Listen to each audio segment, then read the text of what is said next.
السلام عليكم ورحمة الله وبركاته. مرحبا بكم متابعي قناة إياد سبورت دي زي.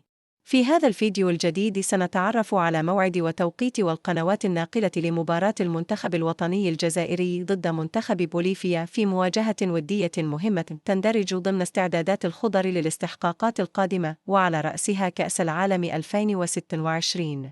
يستعد المنتخب الجزائري لخوض مباراة ودية قوية أمام منتخب بوليفيا، حيث يسعى المدرب فلاديمير بيتكوفيتش إلى الوقوف على جاهزية اللاعبين وتجربة بعض الخطط التكتيكية قبل المواعيد الرسمية المقبلة.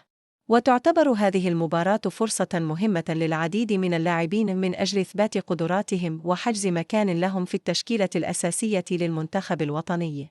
أما بخصوص موعد المباراة، فستقام المواجهة فجر يوم الخميس 11 جوان 2026 على 1:00 صباحاً بتوقيت الجزائر.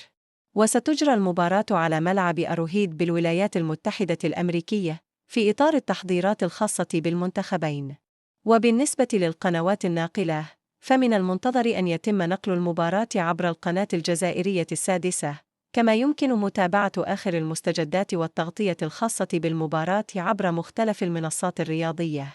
جماهير المنتخب الجزائري تترقب هذه المواجهة بشغف كبير من أجل مشاهدة أداء الخضر والاطمئنان على جاهزية المنتخب قبل الاستحقاقات القادمة.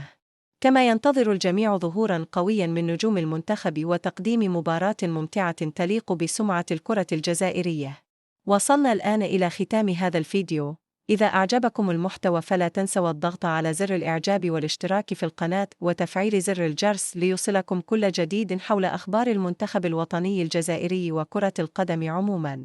اتركوا لنا توقعاتكم لنتيجة مباراة الجزائر وبوليفيا في التعليقات.